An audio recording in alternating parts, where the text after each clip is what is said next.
plain was a dismal place still, sparsely settled and growing nothing of value. Only weeds, a few trees, and some scrappy bamboo and rushes. The sun, low on the horizon, reddened the pools of stagnant water, but left the grass and brush colorless and indistinct. What now? Musashi mumbled, resting his weary legs at a crossroads. His body felt listless and still waterlogged from the cloudburst he had been caught in a few days earlier at Tochigi Pass.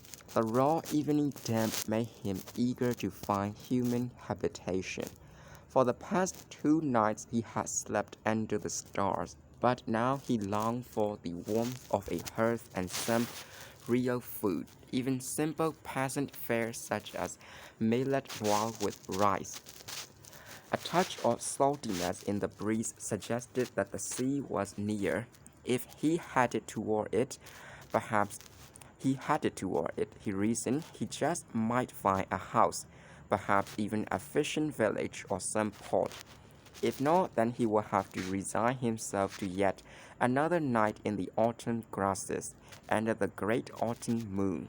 He realized with no small hint of irony that were he a more poetic type, he might savor these moments in a poignantly lonely landscape.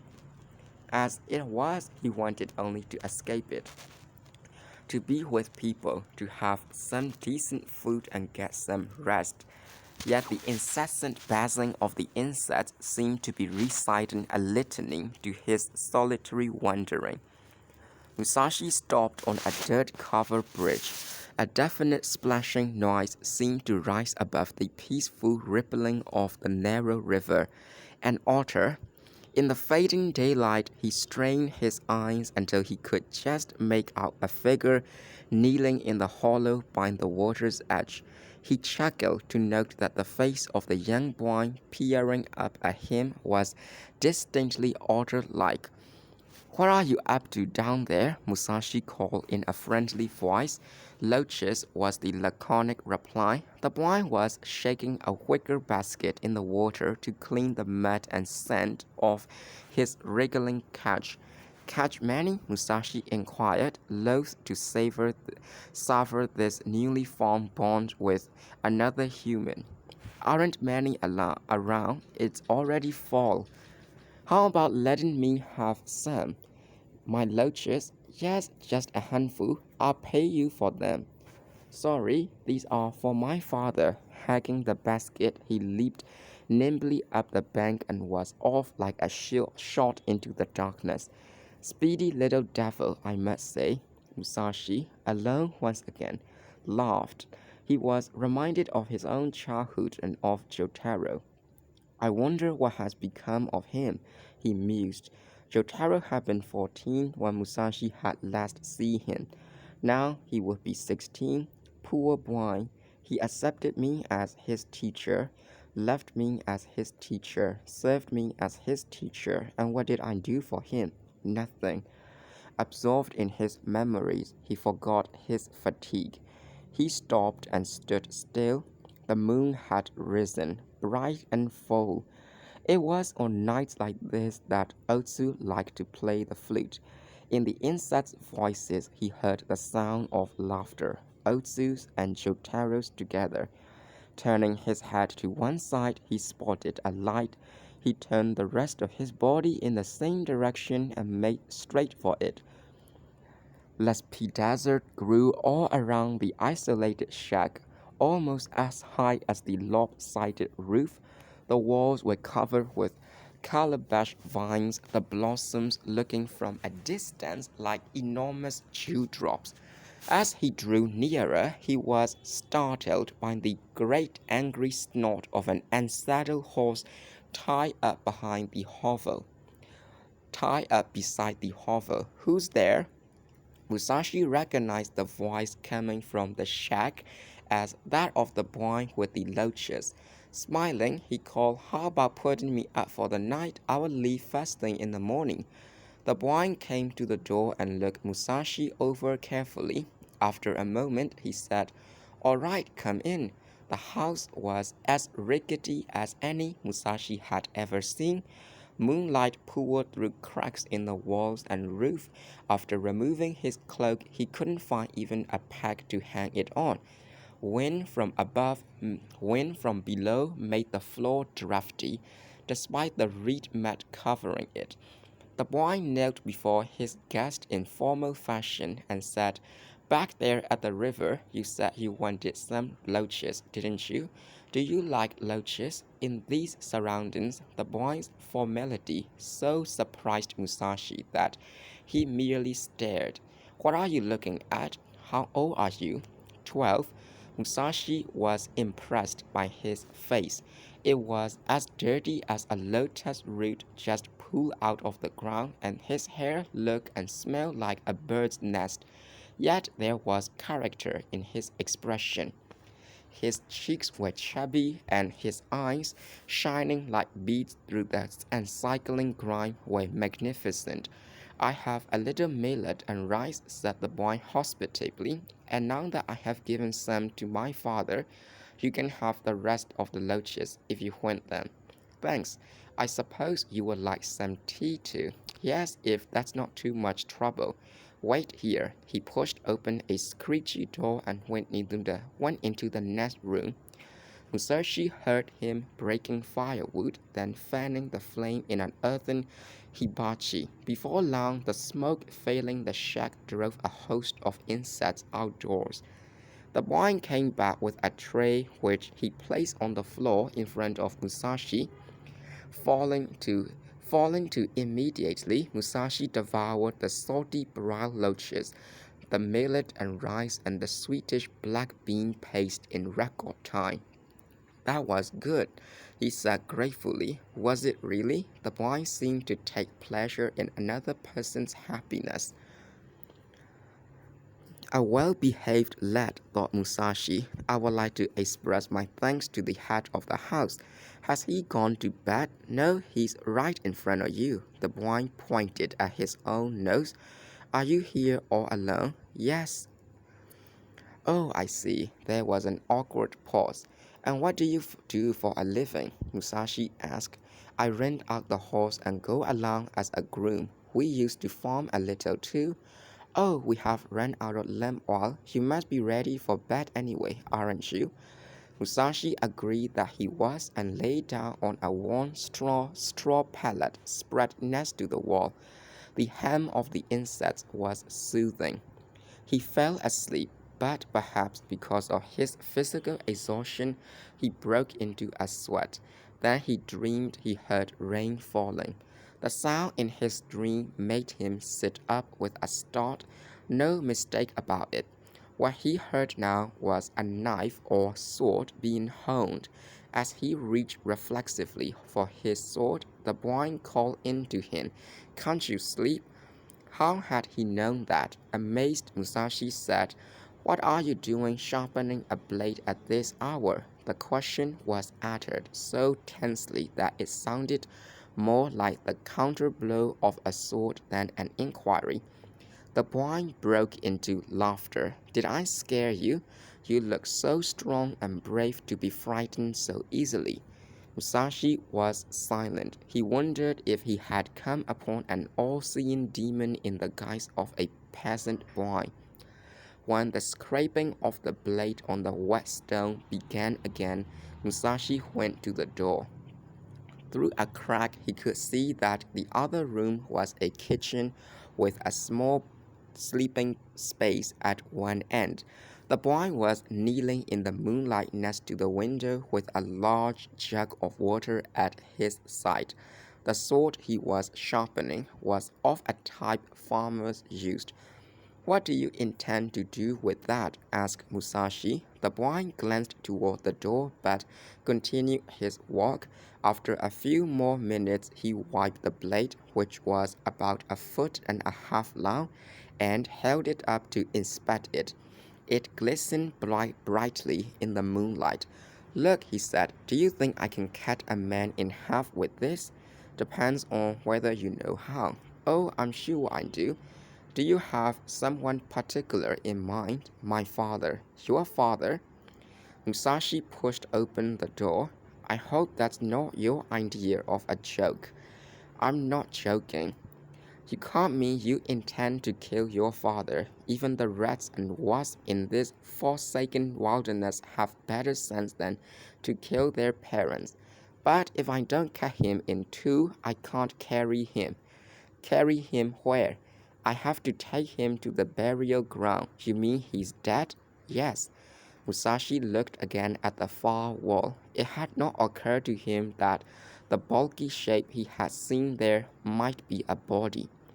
Now he saw that it was indeed the corpse of an old man, laid out straight, with a pillow under its head and a kimono draped over it. By its side was a bowl of rice, a cup of water, and a helping of brown loaches on a wooden plate. Recalling how he had unwittingly asked the boy to share the loaches intended as an offering to the dead man's spirit, Musashi felt a twinge of embarrassment. At the same time, he admired the boy for having the coolness to conceive of cutting the body into pieces so as to be able to carry it. His eyes riveted on the boy's face. For a few moments he said nothing. When did he die? This morning. How far away is the graveyard? It's up in the hills. Couldn't you have got somebody to take him there for you? I don't have any money. Let me give you some. The boy shook his head. No, my father didn't like to accept gifts. He didn't like to go to the temple either. I can manage, thank you. From the boy's spirit and courage, his stoic yet practical manner, Musashi suspected that his father had not been born an ordinary peasant. There had to be something to explain the son's remarkable self-sufficiency. In deference to the dead man's wishes, Musashi kept his money and instead offered to contribute the strength needed to transport the body in one piece. The boy agreed, and together they loaded the corpse on the horse. When the road got steep, they took it off the horse, and Musashi carried it on his back. The graveyard turned out to be a small clearing under a chestnut tree, where a solitary round stone served as a marker. After the burial, the boy placed some flowers on the grave and said, My grandfather, grandmother, and mother are buried here too. He folded his hands in prayer. Musashi joined him in silent supplication for the family's repose. The gravestone doesn't seem to be very old, he remarked. When did your family settle here? During my grandfather's time. Where were they before that? My grandfather was a samurai in the Mogami clan, but after his lord's defeat, he burned our genealogy and everything else. There was nothing left. I don't see his name carved on the stone. There's not even a family crest or a date. When he died, he ordered that nothing appear on the stone. He was very strict. One time, some men came from the Gamo fief, another time from the Date fief, and offered him a position, but he refused. He said a samurai shouldn't serve more than one master. That was the way he was about the stone too. Since he had become a farmer, he said putting his name on it would reflect shame on his dead lord. You know your grandfather's name? Yes, it was Misawa Iori. My father, since he was only a farmer, dropped the surname and just called himself San'emon. And your name? Sanosuke. Do you have any relatives? An older sister, but she went away a long time ago. I don't know where she is. No one else? No. How do you plan to make your living now? Same as before, I guess. But then he added hurriedly, Look, you are a Shugyosher, aren't you? You must travel around just about everywhere. Take me with you. You can ride my horse and I'll be your groom. As Musashi turned the boy's request over in his mind, he gazed out upon the land below them. Since it was fertile enough to support a plethora of weeds, he could not understand why it was not cultivated. It was certainly not because the people hereabouts were well off. He had seen evidence of poverty everywhere. Civilization, Musashi was thinking, does not flourish until men have learned to exercise control over the forces of nature. He wondered why the people here in the center of the Kanto plain were so powerless, why they allowed themselves to be oppressed by nature. As the sun rose, Musashi caught glimpses of small animals and birds reveling in the riches that men had not yet learned to harvest, or so it seemed. He was soon reminded that Sanosuke, despite his courage and independence, was still a child. By the time the sunlight made the dewy foliage glisten and they were ready to start back, the boy was no longer sad, seemed in fact to have put all thoughts of his father completely out of mind. Halfway down the hill, he began badgering Musashi for an answer to his proposal. I'm ready to start today, he declared. Just think, anywhere you go, you will be able to ride the horse, and I'll be there to wait on you. This elicited a non-committal grunt. While Sanosuke had much to recommend him, Musashi questioned whether he should again put himself in the position of being responsible for a boy's future. Jotaro he had natural ability, but how had he benefited by attaching himself to Musashi? And now that he had disappeared to heaven knew where, Musashi felt his responsibility even more keenly. Still, Musashi thought, if a man dwells only on the dangers ahead, he cannot advance a single step, let alone make his way through life successfully. Furthermore, in the case of a child, no one, not even his parents, can actually guarantee his future. Is it really possible to decide objectively what's good for a child and what's not? He asked himself. If it's a matter of developing Sanosuke's talents and guiding him in the right direction, I can do that. I guess that's about as much as anyone can do. Promise, won't you? Please, the boy insisted. Sanosuke, do you want to be a groom of all your life? Of course not. I want to be a samurai. That's what I thought. But if you come with me and become my pupil, you will be in for a lot of rough times, you know. The boy threw down the rope and before Musashi knew what he was up to, knelt on the ground below the horse's head. Bowing deeply, he said, I beg you, sir, make a samurai of me. That's what my father wanted, but there was no one we could ask for help.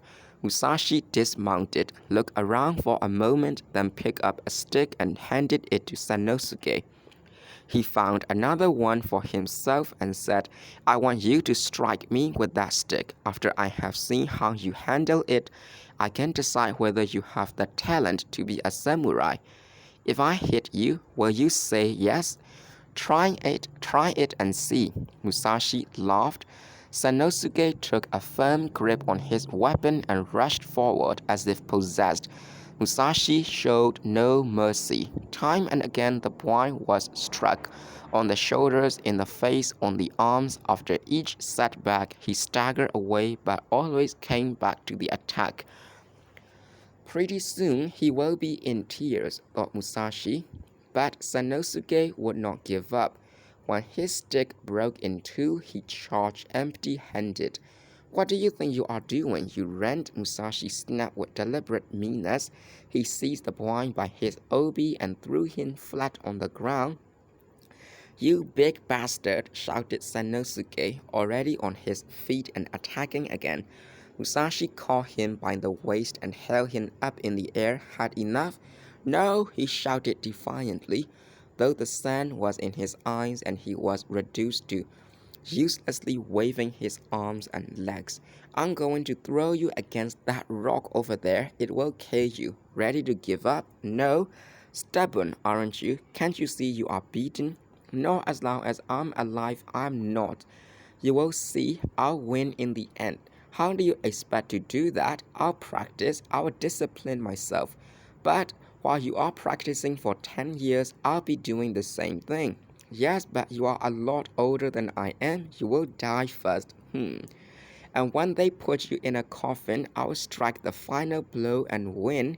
Fool, shouted Musashi, tossing the blind to the ground. When Sanosuke stood up, Musashi looked at his face for a moment, laughed, and clapped his hands together once. Good, you can be my pupil. Like teacher, like pupil. On a short journey back to the shack, Sanosuke rattled on and on about his dreams for the future. But that night, when Musashi told him he should be ready to bid farewell to the only home he had ever known, he became wistful. They sat up late, and Sanosuke, misty-eyed and speaking in a soft voice, shared his memories of parents and grandparents. In the morning, while they were preparing to move out, Musashi announced that henceforth he would call Sanosuke Iori. If you are going to become a samurai, he explained, it's only proper that you take your grandfather's name. The boy was not yet old enough for his coming of age ceremony, when he would normally have been given his adult name. Musashi thought taking his grandfather's name would give him something to live up to. Later, when the boy seemed to be lingering inside the house, Musashi said quietly but firmly, Iori, hurry up. There's nothing in there you need. You don't want reminders of the past. Iori came flying out in a kimono barely covering his thighs, a groom straw sandals on his feet, and a cloth wrapper containing a boxed lunch of millet and rice in his hand. He looked like a little frog, but he was ready and eager for a new life. Pick a tree away from the house and tie the horse up, Musashi commanded. You may as well mount it now. Do as I say. Yes, sir. Musashi noted the politeness. It was a small but encouraging sign of the boy's readiness to adopt the ways of the samurai in place of the slovenly speech of peasants. Iori tied up the horse and came back to where Musashi was standing under the eaves of the old shack. Gazing at the surrounding plain, what's he waiting for? Wondered the boy. Putting his hand on Iori's head, Musashi said, This is where you were born and where you acquire your determination to win. Iori nodded. Rather than serve a second lord, your grandfather withdrew from the warrior class. Your father, true to your father's dying wish, contented himself with being a mere farmer. His death left you alone in the world, so the time has come for you to stand on your own feet. Yes, sir, you must become a great man. I will try. Tears sprang to his eyes. For 3 generations, this house sheltered your family from wind and rain. Say your thanks to it, then say goodbye, once and for all, and have no regrets. Musashi went inside and set fire to the hovel. When he came out, Iori was blinking back his tears. If we left the house standing, said Musashi, it would only become a hideout for highwaymen or common thieves. I'm burning it to keep men like that from desecrating the memory of your father and grandfather. I'm grateful. The shack turned into a small mountain of fire, then collapsed. Let's go, said Iori, no longer concerned with relics of the past. Not yet. There's nothing else to do here, is there? Musashi laughed. We are going to build a new house on that knoll over there. New house? What for? You just burned the old one down. That belonged to your father and grandfather. The one we built way before us. You mean we are going to stay here? That's right. We are not going away somewhere and train and discipline ourselves. We'll do that here. How can we train ourselves for here? To be swordsmen, to be samurai. What can we train ourselves for here? To be swordsmen, to be samurai. We will discipline our spirits and work hard to make ourselves into real human beings. Come with me, bring that axe with you. He pointed to a clump of grass where he had put the farm tools. Shouldering the axe, Iori followed Musashi to the knoll where there were a few chestnut trees, pines, and cryptomerias. Musashi, stripping to the waist, took the axe and went to work. Soon he was sending up a veritable shower of white chips of raw wood. Iori watched, thinking, maybe he's going to build a dojo. Or are we going to practice out in the open? One tree fell, then another, and another. Sweat poured down Musashi's ruddy cheeks, washing away the lethargy and loneliness of the past few days. He had conceived of his present plan while standing by the farmer's fresh grave in the tiny burial ground. I'll lay down my sword for a time, he had decided, and walk with a hoe instead. Zen calligraphy, the art of tea, painting pictures, and carving statues were all useful in perfecting one's swordsmanship. Couldn't tilling a field also contribute to his training? Wasn't this broad tract of the earth waiting for someone to bring it under cultivation, a perfect training hall? By changing inhospitable flatlands into farmlands, he would also be promoting the welfare of future generations. He had lived his whole life like a mendicant Zen priest, on the receiving end, so to speak, depending on other people for food, shelter, and donations. He wanted to make a change, a radical one, since he had long suspected that only those who had actually grown their own grain and vegetables really understood how sacred and valuable they were. Those who hadn't were like priests who did not practice what they preached, or swordsmen who learned combat techniques but knew nothing of the way. As a boy, he had been taken by his mother into the fields and had walked alongside the tenants and villagers. His purpose now, however, was more than just to produce food for his daily meals. He sought nourishment for his soul. He wanted to learn what it meant to work for a living rather than back for one. He also wanted to implant his own way of thinking among the people of the district, as he saw it, by surrendering the land to weeds and thistles and giving in to storms and floods.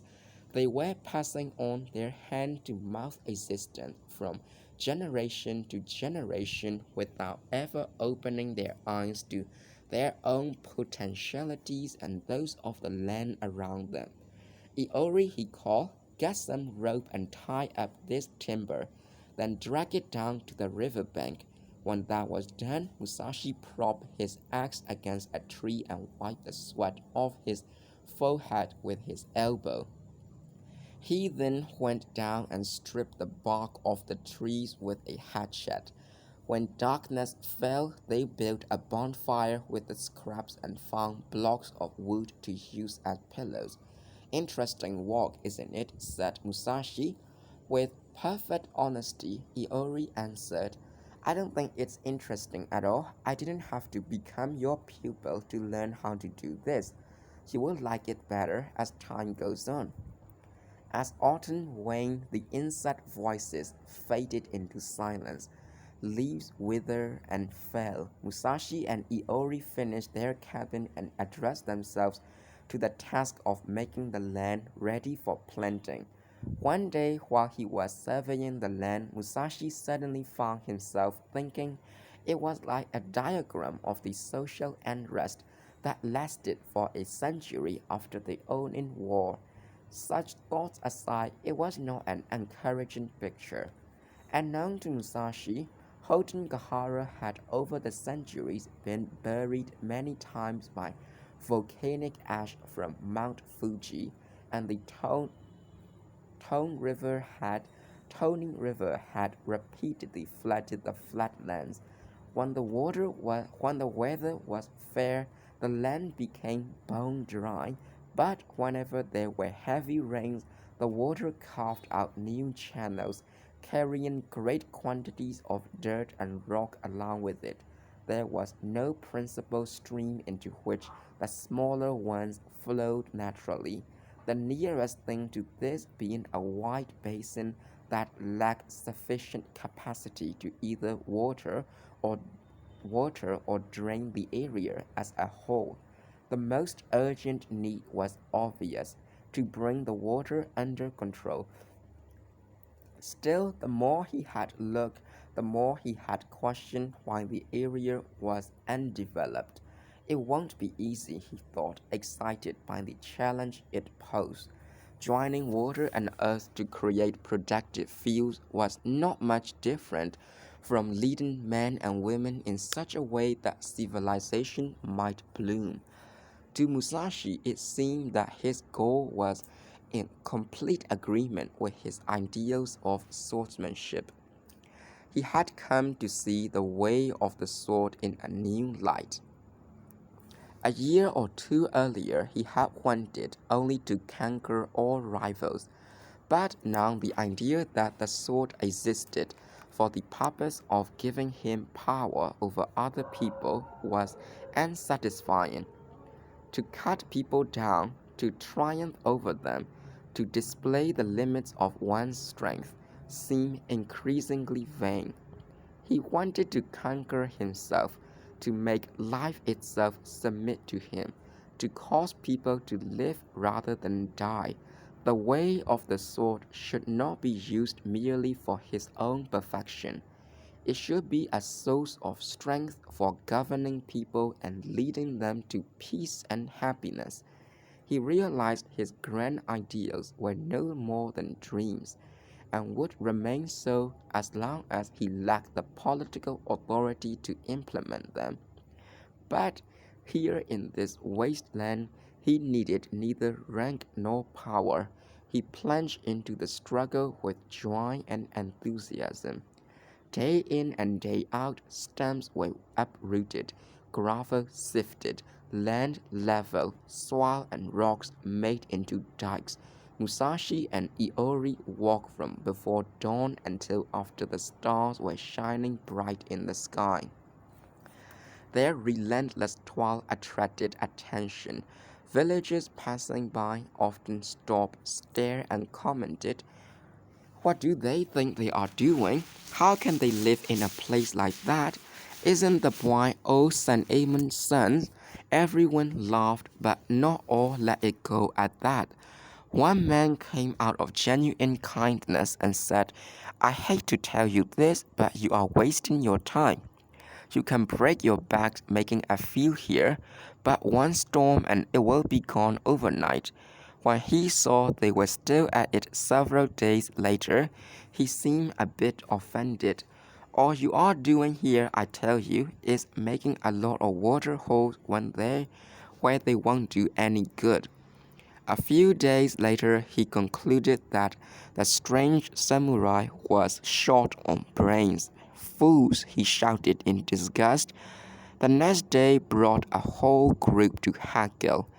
"If anything could grow there, we wouldn't sweat under the blazing sun walking our own fields, poor as they are. We would sit home and play the flute, and there wouldn't be any famines. You are digging up the place for nothing." Got the sense of a pile of manure. Still holding, Musashi kept his eyes on the ground and grinned. Iori was less complacent, though Musashi had earlier scolded him for taking the peasants seriously. "Sir," he pouted, "they all say the same thing. Pay no attention." "I can't help it," he cried, seizing a rock to throw at their tormentors. An angry glare from Musashi stopped him. "Now, what good do you think that would do? If you don't behave yourself, I'm not going to have you as my pupil." Iori's ears burned at the rebuke, but instead of dropping the rock, he cursed and hurled it at a boulder. The rock gave off sparks as it cracked in two. Iori tossed his hoe aside and began to weep. Musashi ignored him, though he wasn't unmoved. He's all alone, just as I am, he thought.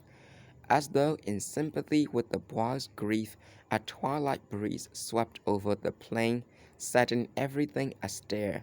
The sky darkened and raindrops fell. Come on, Iori, let's go in, called Musashi. Looks like we are in for a squall. Hurriedly collecting his tools, he ran for the house. By the time he was inside, the rain was coming down in gray sheets. Iori, he shouted, surprised that the boy had not come with him. He went to the window and strained his eyes toward the field. Rain spattered from the sail into his face. A streak of lightning split the air and struck the earth. As he shut his eyes and put his hands over his ears, he felt the force of the thunder. In the wind and rain, Musashi saw the cryptomeria tree at the shippoji and heard the stern voice of Takuan. He felt that whatever he had gained since then he owed to them. He wanted to possess the tree's immense strength as well as Takuan's icy, unwavering compassion. If he could be to Iori what the old cryptomeria had been to him, he would feel he had succeeded in repaying a part of his debt to the monk. Iori, there was no answer, only thunder and the rain pounding on the roof. Where could he have gone, he wondered, still unwilling to venture outside. When the rain slackened to a drizzle, he did go out. Iori had not moved an inch, with his clothing clinging to his body and his face still screwed up in an angry frown. He looked rather like a scarecrow. How could a child be so stubborn? Idiot, Musashi chided. Get back into the house. Being drenched like that's not exactly good for you. Hurry up before rivers start forming. Then you won't be able to get back. Iori turned as though trying to locate Musashi's voice, then started laughing. Something bothering you? This kind of rain doesn't last. See, the clouds are breaking up already. Musashi, not expecting to receive a lesson from his pupil, was more than a little put out, for Iori didn't give the matter a second thought. Come on, the boy said, picking up his hoe. We can still get quite a bit done before the sun's gone.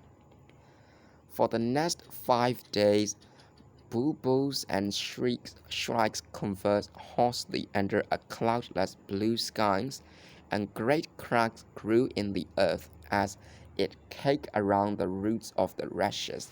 On the 6th day, a cluster of small black clouds appeared on the horizon and rapidly spread across the heavens until the whole plain seemed to be under an eclipse. Iori studied the sky briefly and said in a worried tone, "This time it's the real thing." Even as he spoke, an inky wind swirled around them. Leaves shook and little birds dropped to the earth as if felled by a silent, invisible horde of hunters. Another shower? Musashi asked. Not with a sky like that. I'd better go to the village, and you better gather up the tools and get inside as fast as you can. Before Musashi could ask why, Iori took off across the flatlands and was quickly lost in a sea of high grass. Again, Iori's weather sense was accurate.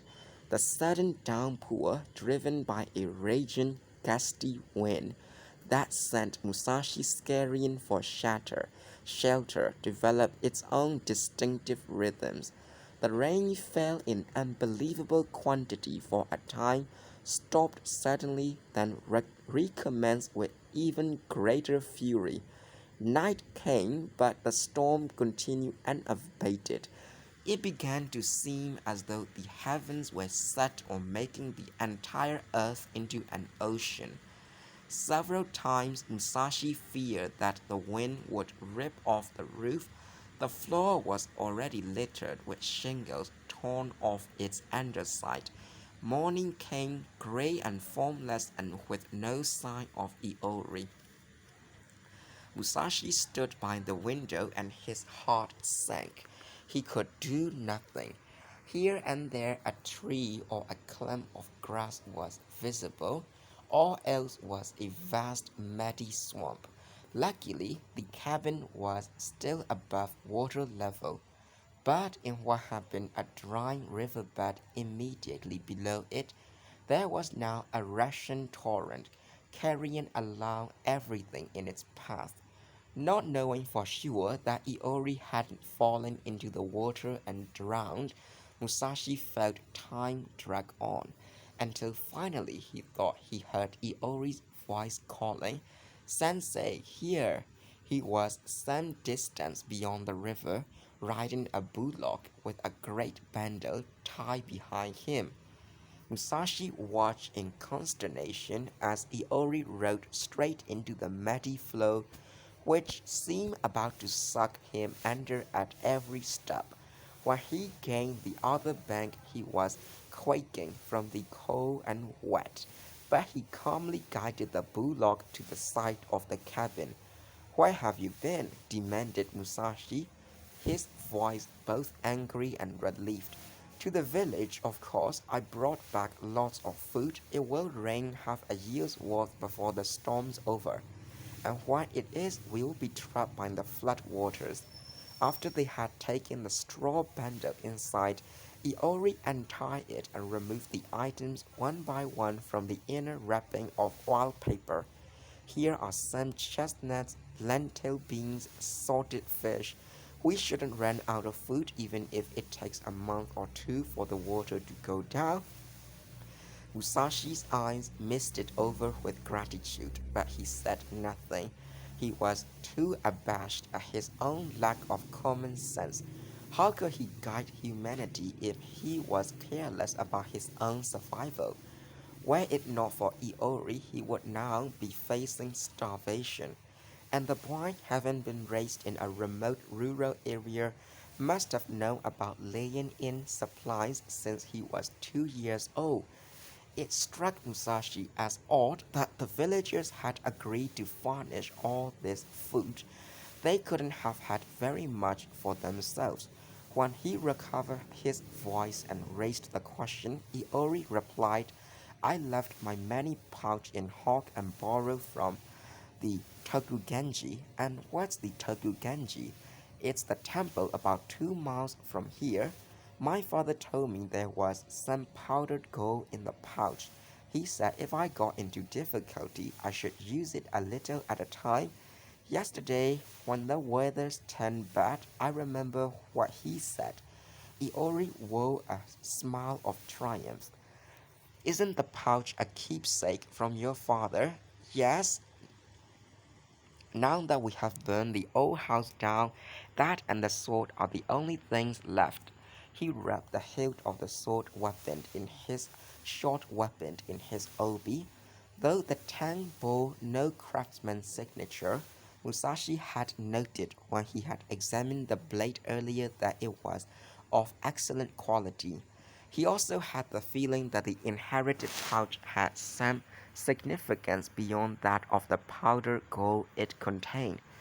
"You shouldn't hand keepsakes over to other people. One of these days I will get it back for you, but after that you must promise not to let go of it." "Yes, sir." "Where did you spend the night?" "The priest told me I'd better wait there till morning." "Have you eaten?" "No, you haven't either, have you?" "No, but there's no firewood, is there?" "Oh, there's plenty." He pointed downward, indicating the space under the cabin, where he had stored a good supply of sticks and roots and bamboo picked up while he walked in the fields. Holding a piece of straw matting over his head, Musashi crawled under the cabin and again marveled at the boy's good sense. In an environment like this, survival depended on foresight, and a small mistake could spell the difference between life and death. When they had finished eating, Iori brought out a book. Then, kneeling formally before his teacher, he said, "While we are waiting for the water to go down so we can walk, would you teach me some reading and writing?" Musashi agreed. On such a dismal, stormy day, it was a good way to pass the time. The book was a volume of the Annals of Confucius. Iori said it had been given to him at the temple. "Do you really want to study?" "Yes." "Have you done much reading?" "No, only a little." "Who taught you?" "My father." "What have you read?" "The Lesser Learning." "Did you enjoy it?" "Yes, very much," he said eagerly, his eyes brightening. "All right then, I'll teach you all I know. Later on, you can find somebody better educated to teach you what I don't know." They devoted the rest of the day to a study session, the boy reading aloud, Musashi stopping him to correct him, or explain words he did not understand. They sat him in utter concentration, oblivious of the storm. The deluge lasted 2 more days, by which time there was no land visible anywhere. On the following day it was still raining. Iori, delighted, took out the book again and said, "Shall we begin?" "Not today. You have had enough of reading for a while." "Why? If you do nothing but read, you will lose sight of the reality around you." "Why don't you take the day off and play? I'm going to relax too." "But I can't go outside." "Then just do like me," said Musashi, sprawling his back on and crossing his arms under his head. "Do I have to lie down?" "Do what you want. Lie down, stand up, sit, whatever's comfortable." "Then what?" "I'll tell you a story." "I would like that," said Iori, flopping down on his stomach and wiggling his legs in the air. "What kind of story?" "Let me see," said Musashi, going over the tales he had liked to hear as a child. He chose the one about the battles between the Genji and the Heike. All boys loved that. Iori proved to be no exception. When Musashi came to the part about the Genji being defeated and the Heike taking over the country, the boy's face became gloomy. He had to blink to keep from crying over Lady Tokiwa's sad fate. But his spirits rose as he heard about Minamoto no Yoshitsune learning swordsmanship from the long-nosed goblins on Mount Kurama and later making his escape from Kyoto. "I like Yoshitsune," he said, sitting up. "Are there really goblins on Mount Kurama?" "Maybe. Anyway, there are people in this world who might as well be goblins." But the ones who taught Yoshitsune weren't real goblins. What were they? Loyal vassals of the defeated Genji. They couldn't come out in the open while the Heike were in power, so they stayed hidden in the mountains until their chance came.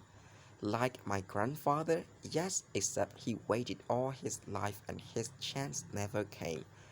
After Yoshitsune grew up, the faithful Genji followers who had looked after him during his childhood got the opportunity they had prayed for. "I will have a chance to make up for my grandfather, won't I?" I think it's possible. Yes, I really think so." He pulled Iori to him, lifted him up and balanced him on his hands and feet like a ball. "Now try being a great man," he laughed. Iori giggled and stammered, You are a goblin too. Stop it. I'll fall. He reached down and pinched Musashi's nose. On the 11th day, it finally stopped raining. Musashi chafed to be out in the open, but it was another week before they were able to return to walk under a bright sun. The field they had so arduously carved out of the wilderness had disappeared without a trace. In its place were rocks and a river where none had been before.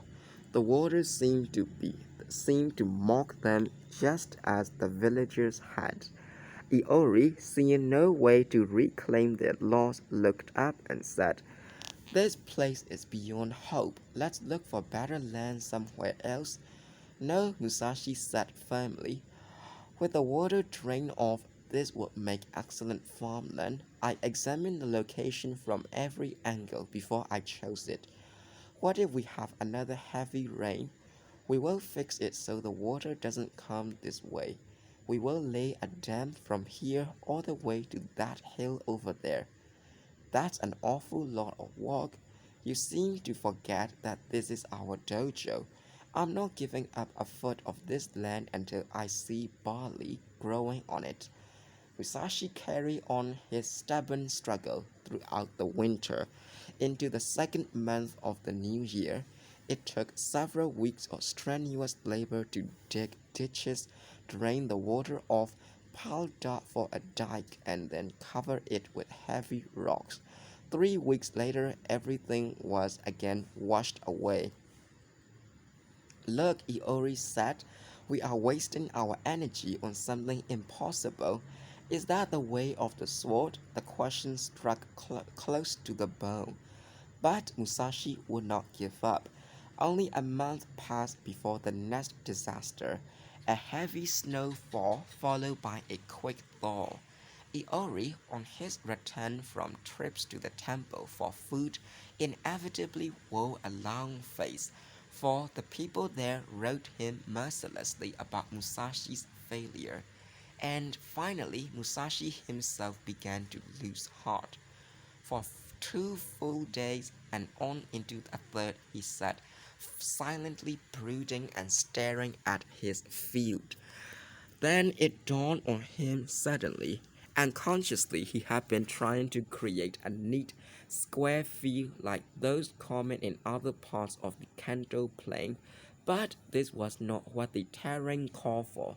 Here, despite the general flatness, there were slight variations in the lay of the land and the quality of the soil that argued for an irregular shape. "What a fool I've been!" he exclaimed aloud.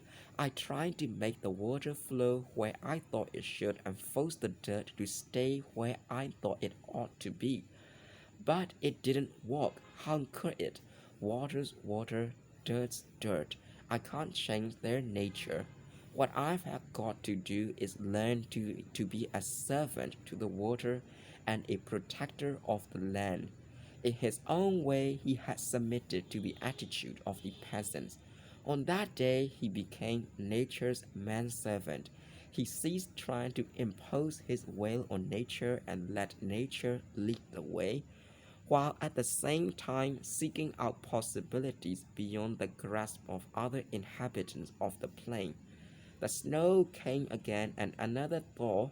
The muddy water oozed slowly over the plain, but Musashi had had time to work out his new approach and his fields remained intact. The same rules must apply to governing people, he said to himself. In his notebook he wrote, "Do not attempt to oppose the way of the universe, but first make sure you know the way of the universe." Mountain devils. Let me make myself clear. I don't want you to go to any trouble on my account.